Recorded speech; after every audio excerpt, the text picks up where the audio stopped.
I found the truth by accident, in a place I was never supposed to look. One small mistake on her part destroyed 7 years of marriage in a single night. And the worst part, the secret she hid from me, was never just about her.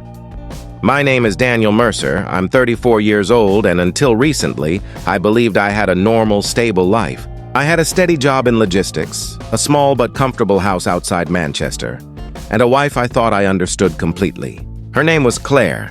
We met when I was 26 through a mutual friend's birthday party. She was calm, thoughtful, a little shy compared to the loud crowd around her. That quietness is what drew me in. She didn't try to impress anyone.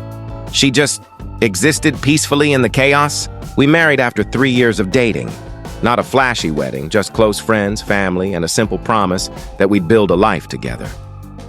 And we did, or at least I thought we did. Claire worked as a primary school teacher. Kids loved her, parents respected her. Everyone used to tell me, "You're lucky, Dan. She's one of the good ones." And I believed them. For years, our life was routine.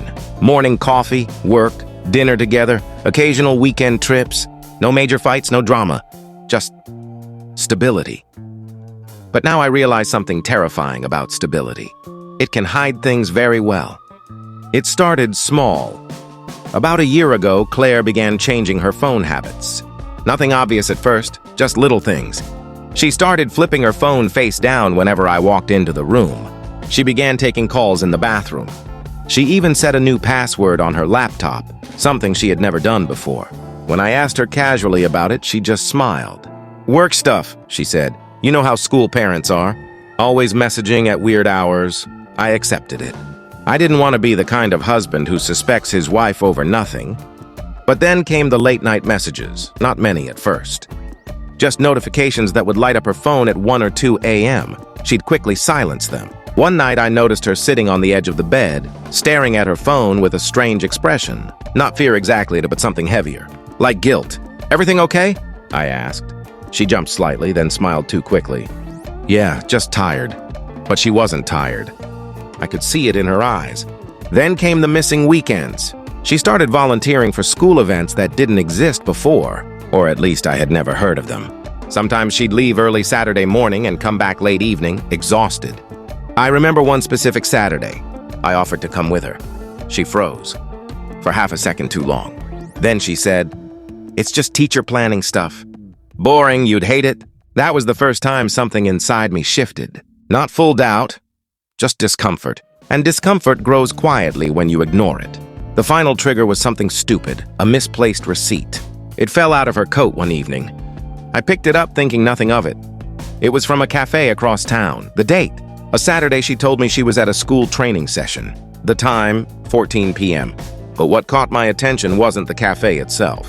It was the second item on the receipt. 2 coffees and 2 slices of cheesecake. For someone who was alone at work. I didn't confront her that night. Instead, I started paying attention. And that's when I noticed something even worse. Whenever she came home from those school events, she smelled different. Not perfume, something else, something unfamiliar. Like she had been somewhere she didn't want me to trace. The truth didn't come with a dramatic confrontation. It came with silence. Claire had gone out again that Saturday. "Parents' evening planning," she said before leaving. I nodded like I always did. But this time I followed her. I told myself it was just to clear my head. Just to see things clearly. I didn't even know what I expected to find. I kept a distance behind her car. She didn't go to any school. She drove straight into the city and stopped at a residential street I had never been to. I parked a few houses away, and I watched. For 10 minutes, nothing happened. Then a door opened. A man stepped out, tall, maybe late 30s, dark jacket, and then a child, a little girl. She ran straight into Claire's arms like she had done it 100 times before. My stomach dropped. I didn't move. I couldn't. Claire knelt down, hugged the girl, kissed her forehead, and like a mother. Not like a teacher. Not like a stranger, like a parent. And then the man came closer. He kissed Claire, not a quick greeting. Not casual. It was intimate, familiar. My hands started shaking. Everything inside me went cold. Because in that moment, I understood something I had refused to imagine. This wasn't a secret affair. This was a second life. I don't remember driving home. I don't remember unlocking the door. But I remember sitting at the kitchen table when she came back that evening, happy, like nothing had happened. She walked in, dropped her bag, and said, "You're still up?" That's when I snapped. "Who is he?" She froze, just like that. All color drained from her face. "What? What are you talking about?" she asked. I stood up, pulling out my phone.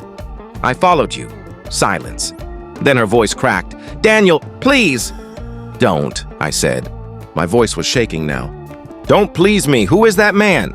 And who is that child?" She sat down slowly, like her legs couldn't hold her anymore. And then she whispered something I will never forget. "That's my daughter." The room went silent. I laughed once. A broken sound. "You're what?" She started crying immediately. "I didn't mean for it to happen like this." "Like what?" I shouted. "You have a child, a whole life, and you just hid it?" She buried her face in her hands. "I was going to tell you." "When?" I snapped. "After 10 years? After she grows up?" Then she said the sentence that broke something in me permanently. "She's not just mine. She's ours." I felt dizzy. "What are you talking about?" And then she looked up at me, eyes full of fear, and said, "Before I met you, I was already pregnant." I sat down because my legs gave out. She continued crying, explaining everything in fragments. Before me, Claire had been in a serious relationship. It ended badly. She found out she was pregnant after the breakup. The man refused to be involved. She moved cities, started a new job, and rebuilt her life. Then she met me, and she was already 2 months pregnant when we started dating. But she never told me, because she was afraid I would leave. So she created a new story, a new life, a version of herself without a past. I stared at her, unable to process it.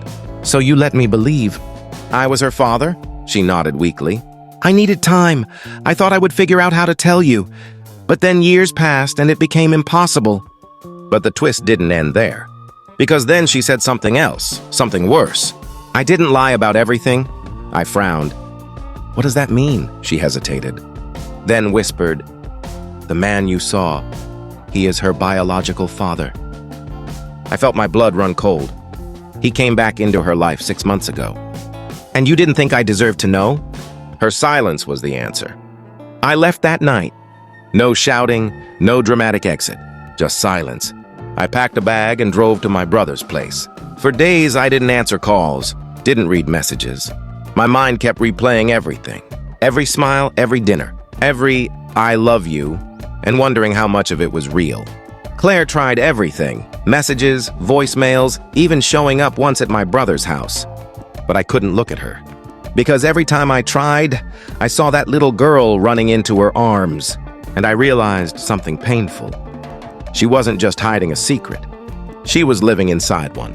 Eventually, I agreed to meet her one last time. We sat in a quiet cafe. She looked exhausted. "I never stopped loving you," she said, but I didn't respond. Because love doesn't feel like a lie, and I had lived a lie for years. The divorce took months. There was no anger left by the end, just emptiness. I sometimes think about that little girl. She didn't choose any of this. Neither did I, but Claire did. And that choice changed 3 lives forever. I don't hate her anymore. Hate requires energy I don't have. But I also don't recognize the man I was before I found out. Sometimes I wonder what hurts more. That she hid a child from me. Or that I believed our life was real. Because the truth is simple.